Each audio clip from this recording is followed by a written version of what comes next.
Its official name was the DUKW. To the American GIs in World War II, it was the Duck. This ungainly lumbering truck would never hit the headlines or win any prizes for its looks, but it had a special talent which made it a vital part of the Allied amphibious victories from Omaha Beach to Iwo Jima. The Duck could swim. Whenever there was water to cross, this machine did it. It crossed rivers. It ferried stores in harbor. It went to sea. It carried cargo. And it carried men. It did weightlifting and climbing. The only thing it couldn't do was fly, although it tried. I don't see how you could knock the Duck anywhere it is, because there's no place that Duck's not good. I mean, there's no place you can put it that it won't work. To me, it was a marvelous vehicle. It was a pleasure to drive it. If you couldn't handle it, it could kill you. You hit the beach, you're glad to be on sand. Because that ocean gets deep. You were saying, come on, old girl. Come on. Come on, old girl. Come on, get going. Oh, yeah. But it could also save your life. You got the feeling you were kind of special because you were depended on by so many. Using archive film and color reconstructions, Battle Stations tells one of the most unlikely success stories of World War II. The story of the Duck amphibian.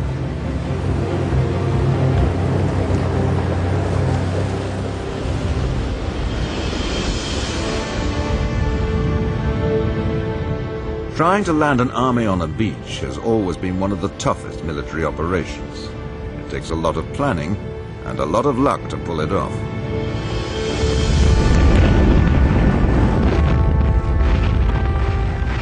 During World War I, the British attempted to put an army ashore in Turkey and Gallipoli. It was a disaster. Casualties were appalling, with more than 23,000 killed and 88,000 wounded. After 9 months of clinging to a few worthless strips of sand, the British withdrew. Gallipoli demonstrated that an amphibious assault is arguably the most difficult single operation of war. And it's particularly hard if you're coming in against a defended beach. You need some way to bridge the gap between the water and the land.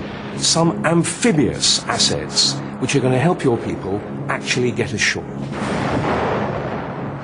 In the late 1930s, special infantry landing craft were developed in America. But for landing supplies, the military really needed a machine that could climb out of the water and up the beach to safety before unloading its cargo. It sounded like a good idea. The only problem was, nobody knew how to do it, and there was no great sense of urgency about finding a solution.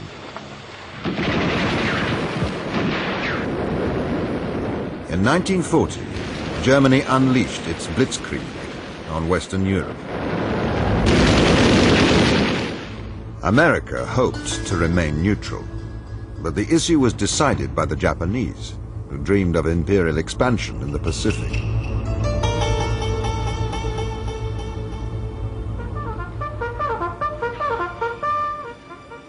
On a quiet Sunday morning in December 1941, Marine Sergeant Arthur Wells was passing the time of day with a friend on board the battleship Pennsylvania at the American Naval Base in Hawaii, Pearl Harbor.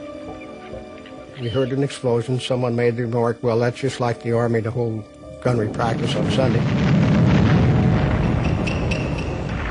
And someone else yelled, the Japs are attacking. From his battle station high on the mainmast, Arthur Wells watched as wave after wave of Japanese torpedo planes launched their low-level attack. I could see into the cockpits. I could see the expression on the Japanese pilots' faces, and I could see the instrument panels. And then when they'd pull out, well, then I was literally eyeball to eyeball with the rear gunners. And I watched the Oklahoma roll over. I watched the West Virginia get the side torn out of her. Torpedo after torpedo hit her.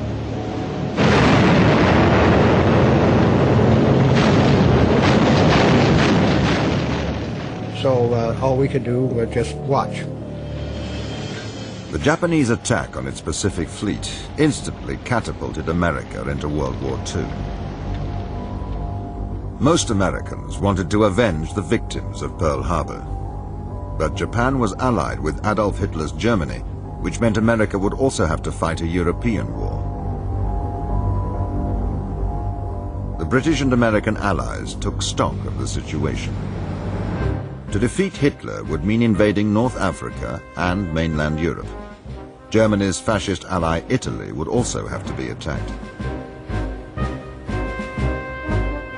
A whole series of invasions would be needed to dislodge the Japanese from the island chains of the Pacific. And all these territories would have to be taken from the sea.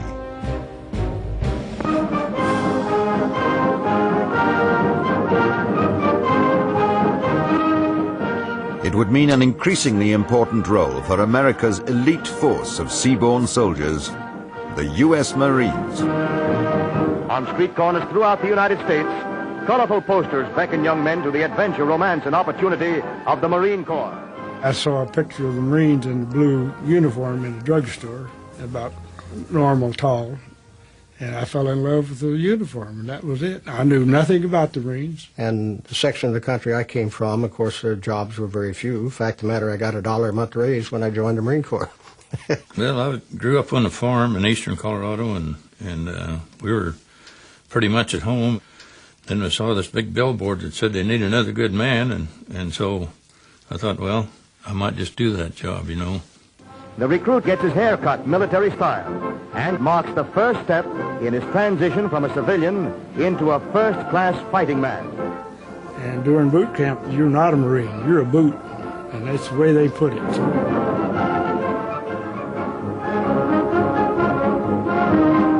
It's just the training they put in you, and the tremendous skills they teach you, and you get proud. Each day it gets harder to work, harder to do it, you get more proud and you do it faster. And when you graduate from boot camp, they say, now you are a Marine, and you are a Marine. I felt very strongly that if I could live in a beautiful country like we live in and have all the rights that we have, that it was also my obligation to defend this country if it need be. With major amphibious operations required on every battlefront, the problem of landing an army on a beach moved to the top of the agenda. A research committee was set up by the American government to investigate new ways of fighting an amphibious war.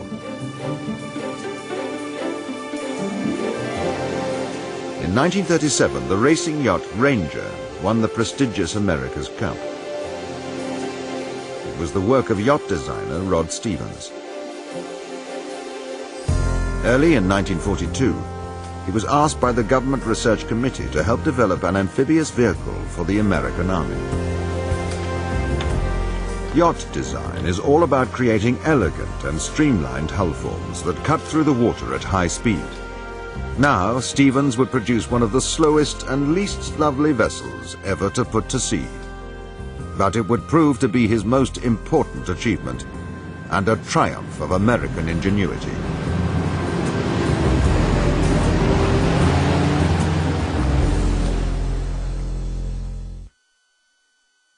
Ever try floating a truck across water? It needs a whole platoon of men. A big tarpaulin tucked up over the sides, and she's floated across. Rod Stevens knew that obsolete ideas like this were not going to win a modern war. He began designing a seagoing version of the standard American Army truck.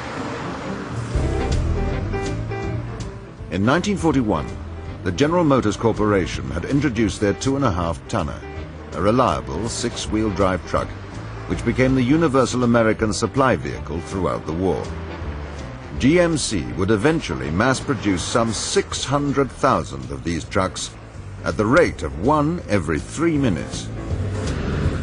We used to haul coal and stuff on GMC 2.5-ton trucks, and they were a workhorse. They were tough. Great engine, 6-cylinder engine, but tough. On the 30th of April, 1942, Rod Stevens and his tiny group of just 4 GMC engineers began working night and day, converting a standard GMC chassis into an amphibian.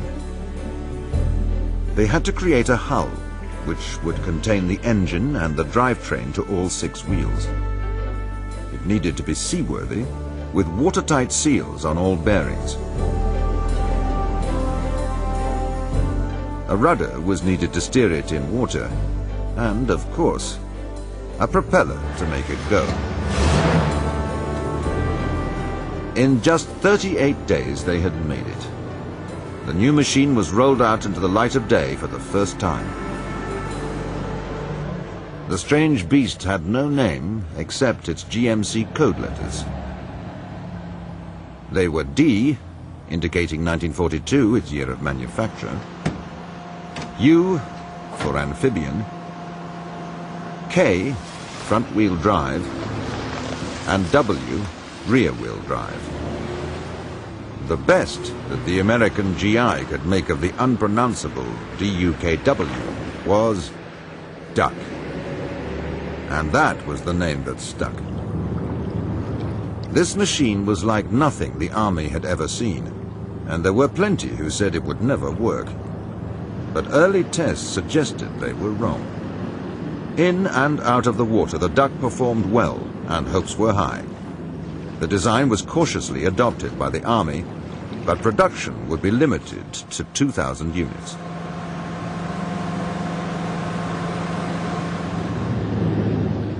The duck may have taken to water, but it soon became obvious that the military establishment had not taken to the duck. There were no immediate plans to use the amphibians or to increase the order. And as the new machines came off the production line, most went straight into store.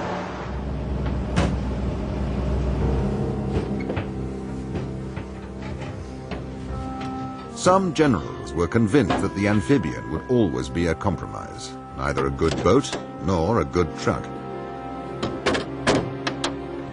They believed it could actually become a liability on the battlefield and should not be used in combat zones. War spawns new inventions, and they in turn demand new techniques. But the military mind is quite often conservative, and in a way rightly so, because nobody wants to take a gamble with people's lives.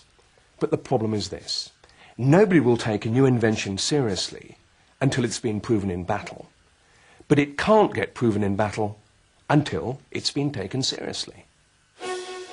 In a bid to keep the duck project afloat, Rod Stevens persuaded the Army to let him demonstrate its ability in a series of sea trials off the New England coast. It looked like his last chance to sell the idea to an unenthusiastic military establishment. 4 days before the trials, a violent storm hit the area. A Coast Guard vessel was wrecked on a sandbar offshore. When all attempts at a rescue had failed, a duck was sent out and managed to save the 7-man crew. A few hours later, the wreck had vanished. 2 days later, President Franklin Roosevelt was informed that an Army truck had gone to sea and staged the dramatic rescue of a Navy crew. It was the breakthrough that Rod Stevens needed. Suddenly, everybody, from the president down, thought his machine was a great invention and just what the Army needed.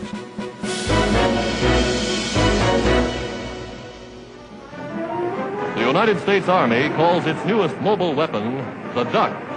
Amphibious 2.5-ton trucks, they operate on land or in water. Navigating rough seas like Navy barges, the Ducks are the last word in mechanized equipment. And who better to take the duck to sea than the Marine Corps? Special duck operating companies were formed, which quickly became known as the Quack Corps, and led to some confusion in the ranks. He says, well, I don't know anything about him, but it's a duck company. And so I asked him, I says, what the hell is the Marine Corps going to do with ducks? In training schools along the American seaboards, men are learning how to operate and service ducks. Training is tough, but interesting. A driver must be a combination truckman, stevedore, seaman, and mechanic. Once seated in the cab, the novice duck driver found himself surrounded by a bewildering array of levers, pedals, dials, and written instructions. It is not difficult. It's put it in gear just like you would a car or truck. There's a lever to pull on your propeller to make it go.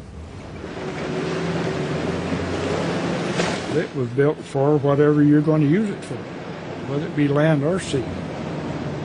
You didn't have to worry about where you're going. You know you'll get there. But overconfident truck drivers soon found that going to sea was not as easy as they thought. The king of the road could soon find himself out of his depth. My maintenance officer overloaded one of them. He overloaded this one with equipment and tools and whatnot, parts. It went clear to the bottom of the ocean. On land, too, the duck driver could find himself in trouble. With the wrong tire pressure, sand is a trap, as this demonstration will clearly show. The duck on the left has tire pressure for road driving, the one on the right for sand. The hard tires make narrow, deep tracks, while the deflated tires splay out like a camel's foot, giving good traction. The driver with the hard tires might have gotten through on level ground, but now he's in a spot, with his wheels digging in deep. But the duck had a whole range of special equipment for awkward situations, just like this one. Lesser vehicles might need the help of a tow truck, but the duck could winch itself out of trouble using a ship's anchor, also provided as part of the standard kit. It's just simple engineering when you get down to it. It may seem complicated to some people, but in theory, most of it is simple. What you can't do, this guy can, and that just keeps going. And there's always a way, no matter what. After 5 weeks of learning to drive, navigate, tie knots, operate winches, handle cargo, and a score of other tasks, the crews were ready to go into combat. I was born and raised in the hills of Kentucky, and there all you saw was a horse and wagon and buggy, and I wasn't too impressed with it either. I never saw how we'd go anywhere. And when I got out of Kentucky, I could see there is a way, a new world that I never knew was out there. So that's what the Duck Company and the Marine did for me. Showed me a new world. As they set sail for the battlefront, the crews of this novel machine were venturing into the unknown. Rod Stevens felt sure it was a winner. But the Duck had not yet proved its ability in combat, and many of the senior military chiefs still doubted if it was up to the job. Some called it a lame duck. Others said it would be a sitting duck. And a few predicted it would quickly become a dead duck. Now they would find out who was right. It's become more and more apparent that our strategy from now on in calls for landings on lots of beaches and in lots of places. Invasion from the sea. America's fighting a modern war, so it takes the GI truck, adds a little American ingenuity, and you got the duck. The duck's in full production now, and every day more of them show up around the world. In Great Britain, stories began to circulate among the army transport drivers of a strange new breed of vehicle. Deep in the heart of North Wales, there were reported sightings in the narrow country lanes and on the wide deserted beaches of trucks that drove straight into the waves and went out to sea. It sounded like just another wartime rumor, but driver John Geldart soon discovered it was true. They took us out and showed us, this is what they call a duck, they said. And we thought it was a tank or sort, like, then we could see the rubber wheels on it, like, what is this, a wagon of some sort, like, and of course, well, they told us that it goes out to sea. I couldn't believe it, like, I thought it was a wagon. The first main memory I had is when we first went to town in North Wales for training, and that was the real time when we were introduced to the duck and what it could do, and what we had to do. As they examined their new toy, the British drivers found that every compartment and locker seemed to contain some new gadget. Clearly, this was no ordinary army truck. But like their American allies, the British soldiers soon adopted the duck and developed an affection and a growing respect for this extraordinary example of Yankee ingenuity. Oh, fantastic, yeah, great. You were king of the road, like, huh? A fantastic invention. It was great. I've got to hand it to the Americans for it. First and foremost, we had to learn seamanship. When we were out at sea, many a time I was seasick, many a time. Most of us were. Tides and currents could play tricks on an unwary driver, particularly when trying to mount the ramp of one of the big tank landing ships known as LSTs.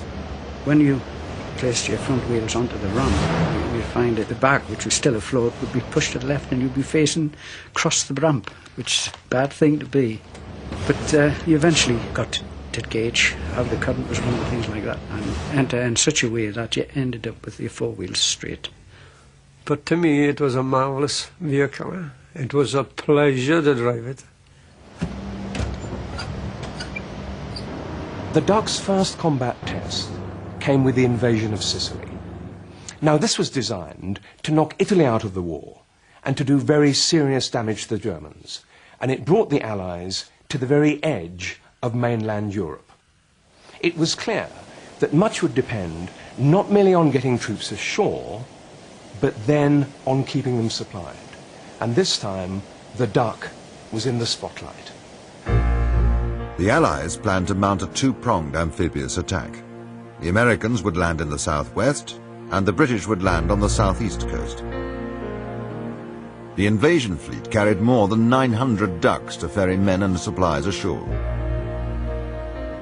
On the 10th of July 1943, the attack was launched.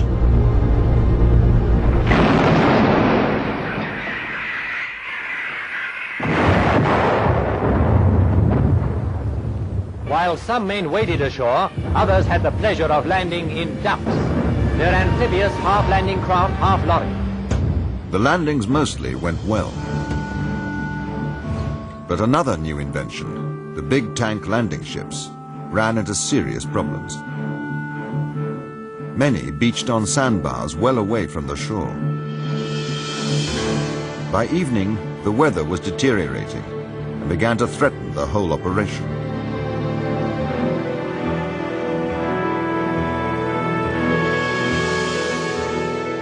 But the ducks were able to mount a shuttle service, braving the rough seas to deliver the goods ashore. As the weather improved, the Allies secured the beachhead. But during the critical early days of the invasion, 90% of all supplies came ashore by duck. Some senior officers believed that the ducks had actually saved the entire operation from failure. Considerably easing the supplies problem, the amphibious vehicles affectionately called ducks have delivered the goods, as required, all along the east coast advance of the 8th Army. Once safely ashore, the ducks operated as regular army trucks, transporting troops and supplies along the narrow mountain roads. Many Sicilians saw the Allies as liberators, but the Germans put up stiff resistance and the going was tough.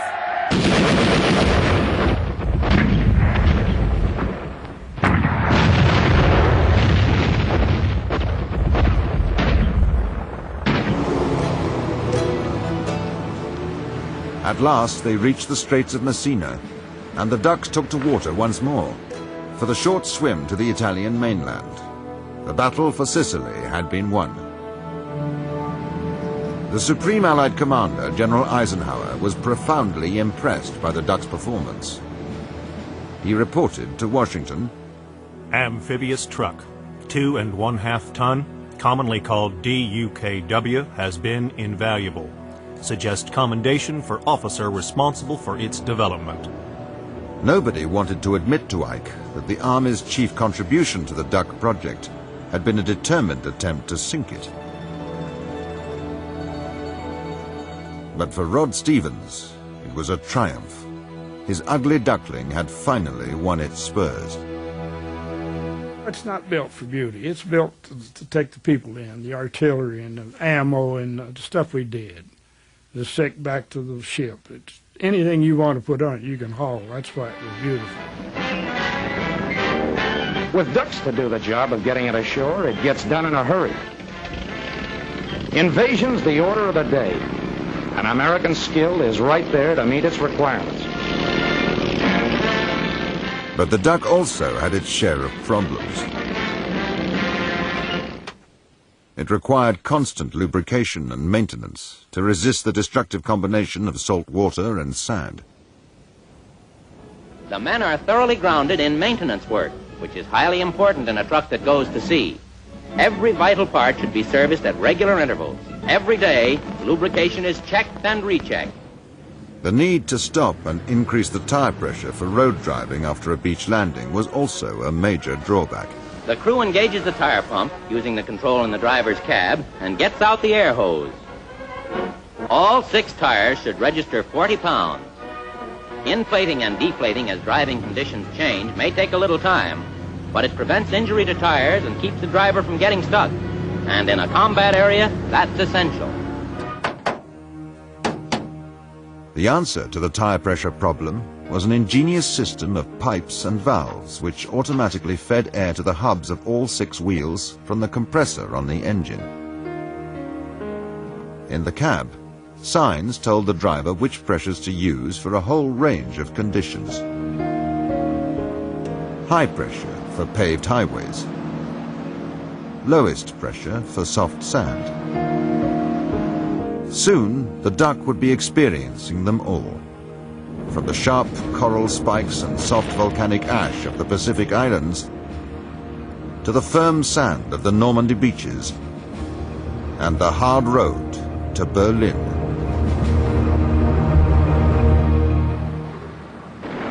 This is the day for which free people long have waited. This is D-Day.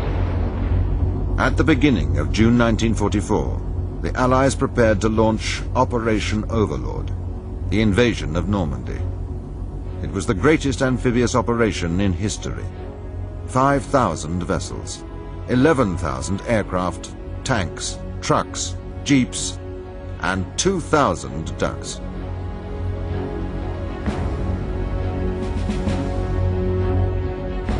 With a mixed cargo, duck driver Stanley Dobson headed for Juno Beach, 3 hours after the start of the invasion, on June the 6th, D-Day. I'd been dropped somewhere in the region of 3-4 miles from the shore.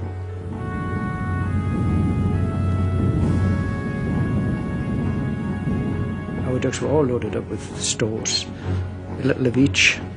The idea, of course, of being one of the first ducks onto the beach was that we had something for everybody. We had petrol and rations and ammunition, tank shells, things like this. We had a little bit of everything.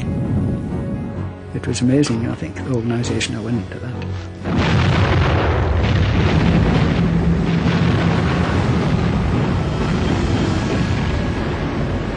Nobody told you that what it was going to be like when you got there. And I presume if they had told us what was likely to happen, we maybe wouldn't have done what we did, not take the chances and things like that, which some people did. I mean, I remember looking over the sand dunes at the time we were unloading the duck and saw the infantry actually fighting to take a cottage. I heard this, what I thought was the sound of bees, and suddenly realised it was machine gun bullets whizzing over the top. I suddenly realised, oh, what am I doing here? Until harbour facilities were established, the ducks formed a vital bridge between the supply ships and the invasion beaches. 40% of all the tonnage brought ashore was carried by duck. The sheer scale of the Normandy operation beggars belief. By the end of D-Day, the Allies had put 130,000 men ashore in Normandy. By the end of June, they'd landed 850,000 men, 150,000 vehicles, and 500,000 tons of supplies. This was a tremendous logistic undertaking. It was rather like trying to supply the population of a very small country or a decent-sized city. It was estimated that every fighting man would need up to 30 pounds of fresh supplies every day. A ton for every 100 men. 10 tons for 1,000. Thousands of tons to shift, in boxes of every shape and size, each one labeled and listed, checked and signed for. Canned goods, cannons, machine guns, rifles, pistols, ammunition, bombs, hand grenades, mines, mortars, uniforms, clothing, medicine, bandages, ointment, plasma, drugs. Soon the ducks were also performing another vital role.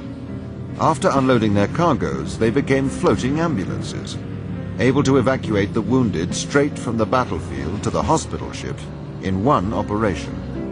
What the drivers did was pick up anyone on the shore, you'd take him there, get him aboard ship, they'd get him to the sick bay or whatever, they'd do what they could for him. A lot of people had their legs shot off, a lot of things. For designer Rod Stevens, it had been a long, hard battle persuading the military to adopt the Duck. But by now, even the most hidebound commanders had learned to appreciate the value of the floating truck.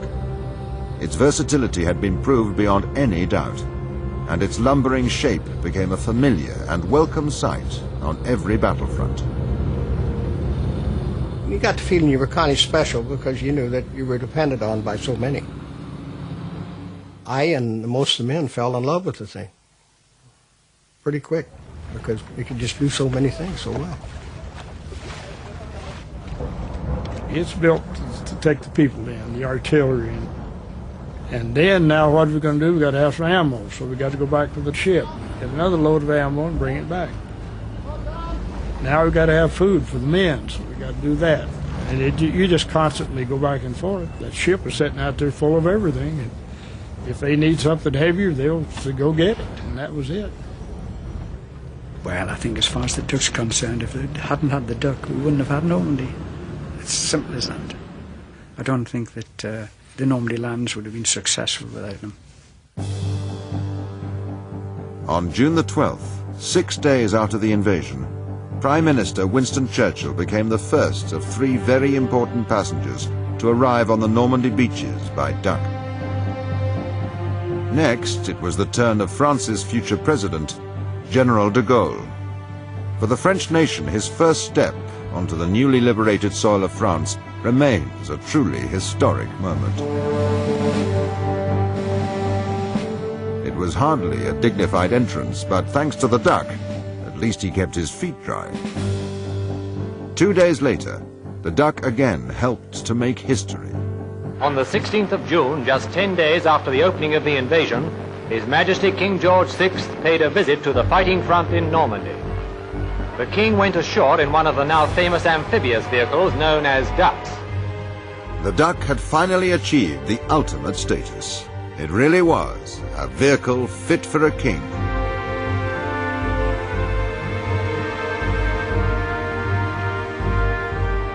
Normandy was another triumph for the amphibians, but it was not their toughest assignment.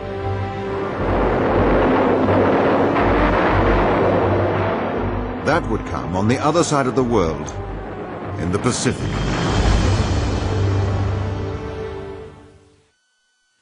No great port facilities in the savage jungle lands of the far Pacific, and barrier reefs of coral blocking off 85% of the tropical shores from boat landings. But the ducks can ride over barrier reefs, which suggests how large a part they will play in future operations in this part of the world and elsewhere. Pacific Islands could scarcely have been more different to Normandy beaches. Sometimes there were barrier reefs offshore. This meant that your landing craft couldn't actually get to the beach. And although the Germans always fought very hard, the Japanese fought with unprecedented ferocity. Unwounded prisoners were almost never taken. This was a very different war against a very different enemy. The attack on Saipan was launched on June the 15th, 1944. All the ships, as far as we could see, were shelling the land. And it was a sight that you'll never see anywhere else. It was beautiful, still it was horrifying, you know. And that's when you're proud of the Navy, because they're blowing those people off that island. And you're just a little man down there, a little duck, and you said, I hope they get them all. Shortly after the 1st Infantry had landed on Saipan, the Marine Corps duck crews had the dangerous task of delivering the assault artillery.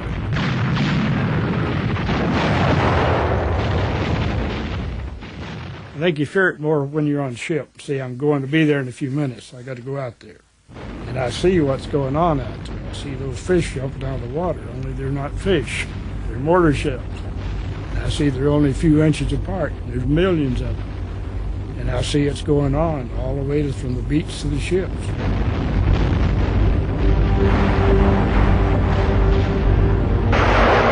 Well, the Japs turned loose on us with the rockets and their mortars, and the ocean got so rough you could hardly stay in your duck.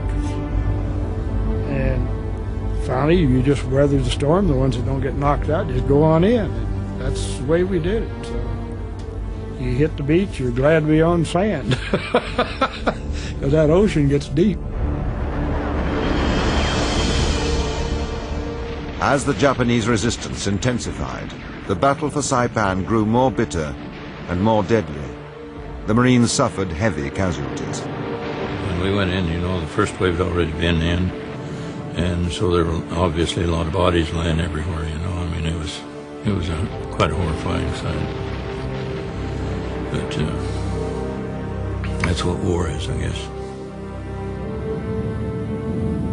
You hate to see that, people, their arms and head blowing off, and that's hard to take, but you keep going.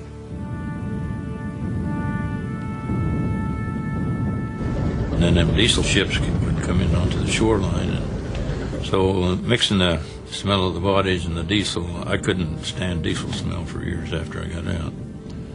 It was just obnoxious to me. And every time I'd smell it, I'd get the same picture of all these fellas laying there. Out of the grime and blood of Saipan emerges America's greatest single victory in the Pacific, control of the Marianas. Saipan cost 15,000 American casualties, but the Jap garrison of 20,000 was virtually wiped out. One Japanese survivor told his captors that it was the sight of the amphibians climbing over the barrier reefs and coming up the beaches which convinced him that the island was lost.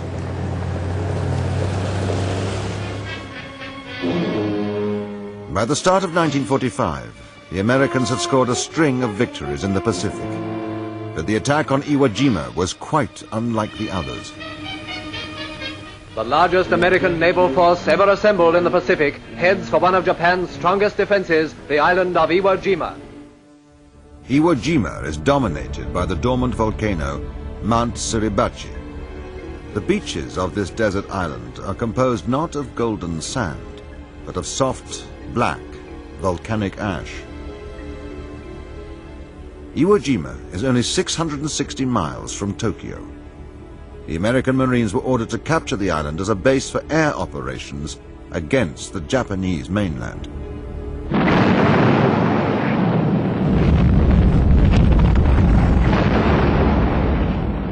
After a heavy naval bombardment, the Marines went in just after 9 a.m. on the 19th of February 1945.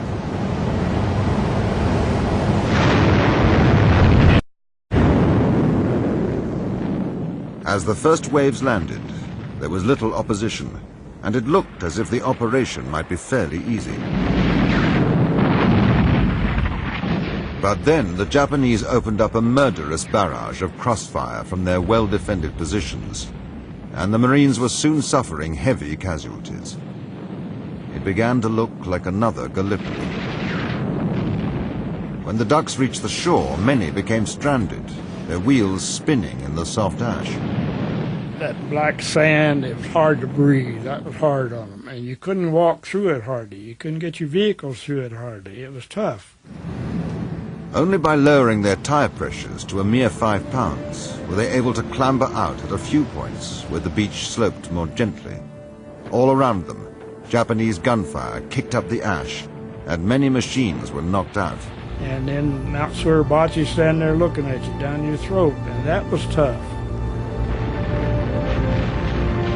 It took them 3 days to get up to the top of that thing. Well, those 3 days were long and treacherous.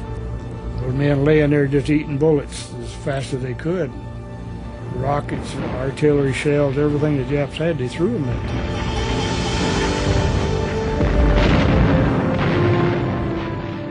At last, the summit was reached, and the American flag was raised.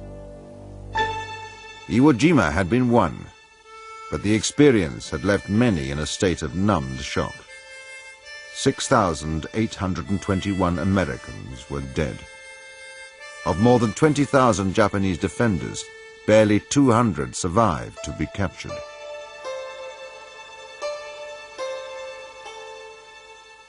The suicidal determination of the Japanese and more horrific casualties taking the island of Okinawa convinced the Allies that an invasion of the Japanese mainland would mean slaughter on an unacceptable scale.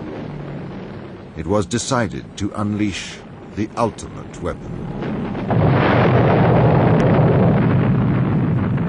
On August the 6th, 1945, an atomic bomb was dropped on the Japanese city of Hiroshima.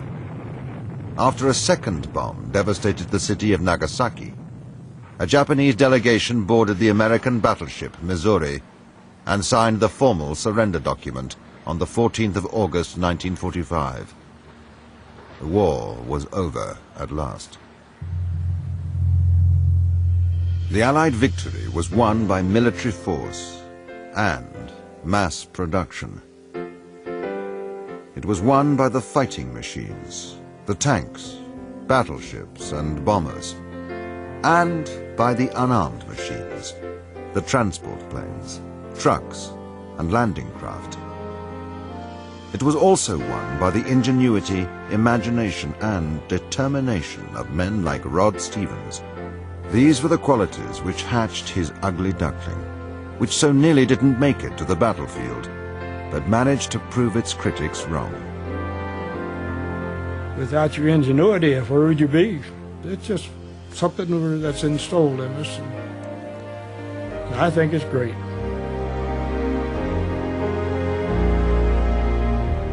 The Duck, great. It was a privilege to drive it and work it. It was, I know it was under awkward times to drive it and use it, but I enjoyed it.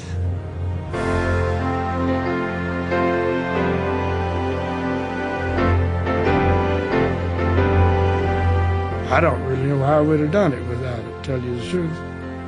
It was quite a machine.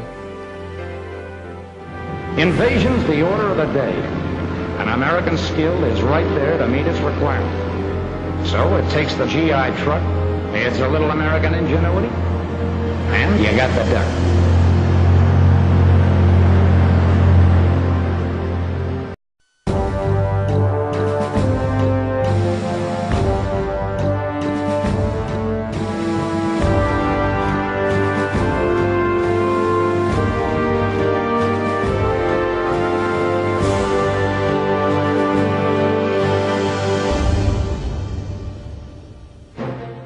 Its official name was the DUKW. To the American GIs in World War II, it was the Duck. This ungainly lumbering truck would never hit the headlines or win any prizes for its looks, but it had a special talent which made it a vital part of the Allied amphibious victories from Omaha Beach to Iwo Jima. The Duck could swim. Whenever there was water to cross, this machine did it. Come on, get going. Oh, yeah. But it could also save your life. You got the feeling you were kind of special because you were depended on by so many. Using archive film and color reconstructions, Battle Stations tells one of the most unlikely success stories of World War II. The story of the duck amphibian.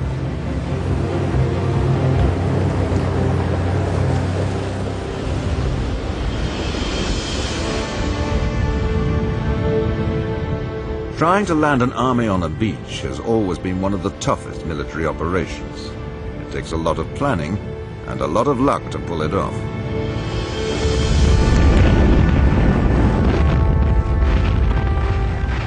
During World War I, the British attempted to put an army ashore. Supplies. The military really needed a machine that could climb out of the water and up the beach to safety before unloading its cargo.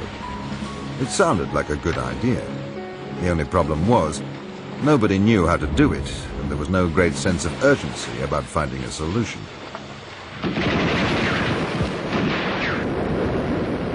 In 1940, Germany unleashed its blitzkrieg on Western Europe. America hoped to remain neutral, but the issue was decided by the Japanese, who dreamed of imperial expansion in the Pacific.